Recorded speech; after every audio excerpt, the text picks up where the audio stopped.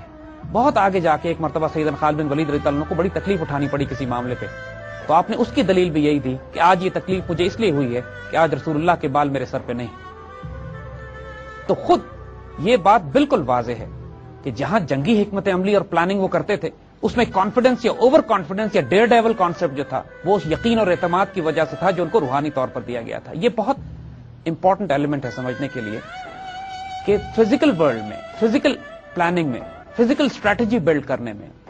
جب spiritual content شامل ہو جاتا ہے، جب روحانی کنٹینٹ شامل ہو جاتا ہے، تو وہ غیر معمولی قوتیں جنم لیتی ہیں کہ جو انسان کی عقلیں حیران ہوتی ہیں، انسانی طاقت سے باہر ہوتی ہیں، وہ ویسے کارنامے انجام دیے جاتے ہیں۔ اس کی سینکڑوں مثالیں اسلامی تاریخ میں ہیں اور انشاءاللہ ان پروگراموں میں ہم آگے ان کو کور کرنے کی کوشش بھی کریں گے۔ سیدنا خالد بن ولید کی جو جنگی اسٹریٹجی جو وہ آن گراؤنڈ ڈپلوائے کرتے تھے وہ بڑی روتھلیس تھی۔ پہلی بات کہ وہ ہلکا ہاتھ رکھنے پہ تو یقین ہی نہیں رکھتے تھے، جب ان سے جھڑپ ہوتی تھی تو خریز ہوتی تھی۔ وہ اس معاملے میں پورا اعتماد، پورا یقین رکھتے تھے کہ یا تو نیگوسیشنز اور بات چیت کے ذریعے معاملہ طے ہو جائے، جب تلوار نکالنی پڑے تو پھر زمین دشمنوں کے خون سے سرخ ہونی چاہیے۔ اور ایسے اتنے واقعات ہیں۔ ایک مرتبہ جب مشکل حالات تھے جنگ میں تو آپ نے اللہ سے وعدہ کیا کہ جتنے دشمن پکڑے جائیں گے ان کو اسی جگہ لا کر ذبح کریں گے، اور نتیجہ یہ ہوا کہ تمام دشمن جو میدان جنگ سے بھاگ کے کئی میل دور چلے گئے تھے، انہوں نے اپنے کیولری دستے ان کے پیچھے بھیج کر ان تمام دشمنوں کو واپس لائے، اور جس جگہ وعدہ کیا تھا کہ ان کو قتل کیا جائے گا، کیونکہ وعدہ آپ نے کیا تھا کہ میں دریا کو ان کے خون سے سرخ کر دوں گا، اور دریا کو پھر ان کے خون سے سرخ کیا گیا۔ یہ بھی عراق کیمپین میں ہوا۔ 70,000 لوگ سیدنا خالد بن ولید نے ایک جنگ میں قتل کیے۔ اسی طرح جنگ ذات سلاسل ایک بہت مشہور عراق کیمپین کی جنگ ہے جس میں ایرانیوں نے اپنے آپ کو زنجیروں سے باندھ لیا تھا، اور ایرانی ہاتھی اور ان کا آرمر اور ان کا اس زمانے کے سپر پاور کے جو تمام مال و اسباب ہوتے ہیں۔ لیکن بڑی بڑی فوجیں جو امپائرز کی تھیں ان کی جو سب سے بڑی خامی یہ تھی کہ وہ چلنے میں بہت آہستہ تھیں، بہت سست روی سے حرکت کرتی تھی۔ اور خالد بن ولید رضی اللہ تعالیٰ عنہ کو جو غیر معمولی کارنامے ہوتے تھے وہ یہ کہ آپ اتنی تیز رفتاری سے مسلمان فوج حرکت کرتی تھی کہ اس کی صرف ایک مثال دینا کافی ہے کہ ایک مرتبہ ایک مسلمان کمانڈر نے سیدنا خالد بن ولید کو خط لکھا کہ میں دشمن کے ساتھ برسر پیکار ہوں، مجھے آپ کی مدد کی ضرورت ہے۔ سیدنا خالد بن ولید نے اسی قاصد کو خط دے کے بھیجا کہ جاؤ اس کمانڈر سے کہو کہ میں تمہاری مدد کے لیے پہنچ رہا ہوں۔